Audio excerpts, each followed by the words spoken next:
Election 2023 حقائق کو چھوڑیے فرض کر لیتے ہیں کہ سینٹ الیکشن میں پی ٹی آئی کو کوئی نقصان نہیں ہوگا۔ یہ تصور بھی کر لیتے ہیں کہ حکومت اور اسٹیبلشمنٹ اگلے 2 سال ایک ہی صفحے پر رہتے ہیں اور اپوزیشن کے واویلے، تحریک، لانگ مارچ یا جلسے جلوس سے کچھ فرق نہیں پڑتا۔ یہ بھی سوچ لیتے ہیں کہ پی ٹی آئی اسی طرح 2023 تک حکومت کرتی رہے گی، معیشت کو تھوڑا بہت سنبھالا مل جائے گا، برآمدات کچھ بہتر ہو جائیں گی، مگر مستقبل قریب میں کوئی بڑا معاشی انقلاب نہیں آنے والا۔ 2023 کا الیکشن کم و بیش آج ہی کے معاشی اور سماجی حالات میں ہوگا۔ دیکھنا یہ ہوگا کہ 2023 میں جب پی ٹی آئی 5 سال بعد الیکشن میں اترے گی تو کیا کارکردگی لے کر پیش ہوگی۔ ماضی کی انتخابی تاریخ کا جائزہ لیا جائے تو پوری تاریخ میں جب بھی سیاسی حکومت نے وفاقی انتخابات کروائے ہیں وہ دوبارہ سے جیت کر حکومت نہیں بنا سکی۔ 1977 میں بھٹو صاحب کی پارٹی الیکشن تو جیت گئی، مگر دھاندلی کے الزامات پر تحریک چلی اور پھر مارشل لاء کے نتیجے میں انہیں رخصت ہونا پڑا۔ محمد خان جنیجو، بے نظیر بھٹو اور نواز شریف کو اپنا مینڈیٹ پورا کرنے کا موقع ہی نہ ملا، وہ پہلے ہی رخصت کر دیے گئے۔ حافظ زرداری کو 2030 میں موقع ملا کہ وہ اپنا 5 سالہ مینڈیٹ پورا کر کے نئے الیکشن کے لیے جائیں، وہ بری طرح ناکام ہو گئے۔ اس سے پہلے کاف لیگ بھی 5 سالہ مدت کے بعد الیکشن میں ناکام ہی ٹھہری۔ نون لیگ نے 5 سال پورے کیے، انتخابات 2018 میں گئے تو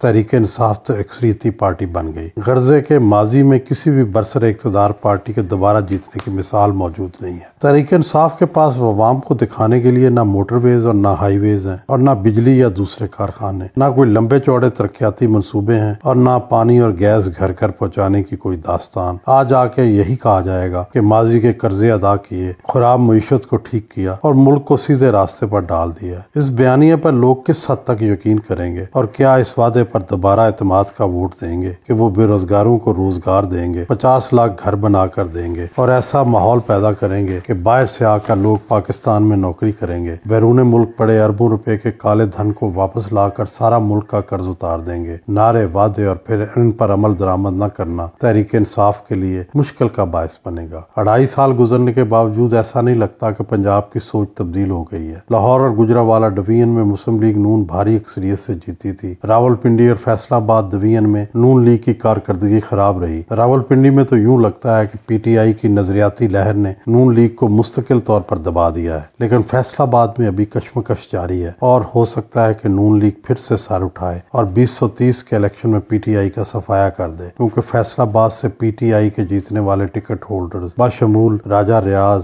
شیر وسیر وغیرہ سب ناراض اور دل گرفتہ ہیں۔ پی ٹی آئی کے ہمدرد لاہور جلسے کی ناکامی کی وضاحت یوں کرتے ہیں کہ نون لیگ کا ووٹر مایوس ہے، اسے نون لیگ کی کرپشن کے الزامات کا شافی جواب نہیں مل رہا، اس لیے وہ غیر متحرک اور چپ ہے۔ اگر یہ صورتحال ایسے ہی جاری رہی تو یہ ووٹر اپنی رائے بدل سکتا ہے، جبکہ دوسری طرف حقیقت احوال یہ ہے کہ نون لیگ کا مڈل کلاس کاروباری ووٹر اپنی سیاسی ہمدردی کا اظہار صرف ووٹ کی پرچی سے کرتا ہے۔ وہ اپنے کاروباری اور دنیاوی معاملات کو سیاست کی وجہ سے خراب کرنے کا قائل نہیں ہے۔ وہ جلسے جلوس یا احتجاج کے لیے اپنی دکان یا کاروبار بند کرنے کو تیار نہیں۔ نون لیگ کے ووٹر کا یہ پیٹرن آج سے نہیں، شروع سے ہے۔ وہ صرف الیکشن ڈے پر نہا دھو کر تیار ہو کر ووٹ ڈالتے ہیں۔ وہ سیاست میں اپنا اتنا ہی حصہ ضروری خیال کرتے ہیں۔ یہی وجہ ہے کہ لاہور اور گجرانوالہ میں اکثریت جماعت ہونے کے باوجود نون لیگ کے احتجاجی جلسے بہت بڑے نہیں ہو پاتے۔ اب تک جتنے سروے آئے ہیں یا پھر جو بھی اندازہ ہوتا ہے اس سے یہی معلوم ہوتا ہے کہ اگر آج پنجاب میں الیکشن ہو اور ان میں غیر جانبداری یقینی بنائی جائے تو اب بھی مسلم لیگ نون کا پلڑا بھاری رہے گا۔ اگر پی ٹی آئی فلاحی منصوبوں یا نئے پروگرام میں سبقت نہیں لیتی، اپنے منشور میں کیے گئے وعدوں کو پورا نہیں کرتی تو پھر 2023 کے الیکشن میں اس کے جیتنے یا زیادہ سیٹیں لینے کے امکانات کم ہو جائیں گے۔ ماضی میں بھی کوئی سیاسی جماعت 5 سال پورے کرنے کے بعد منتخب نہیں ہوئی، اس بار بھی اس کا امکان کم ہے، اس لیے بہتر ہے کہ آئندہ انتخابات کے حوالے سے ابھی سے منصوبہ بندی شروع کی جائے، اور اگر اس کی پٹاری میں عوام کو دینے کے لیے کچھ ہے تو اس کا یہی وقت ہے۔ پی ٹی آئی کا بیانیہ دراصل تنخواہ دار اور کارپوریٹ مڈل کلاس کا بیانیہ تھا، جو میرٹ، ٹیکس دہندگی اور قانون کی پابندی پر مشتمل تھا۔ اس بیانیے میں بزنس مڈل کلاس کے پاس دولت کے انبار ہونے اور ان کی لوٹ مار کے خلاف تعصب مخفی تھا، چنانچہ ججوں، جرنیلوں والوں اور دوسرے تنخواہ دار طبقے کا یہ بیانیہ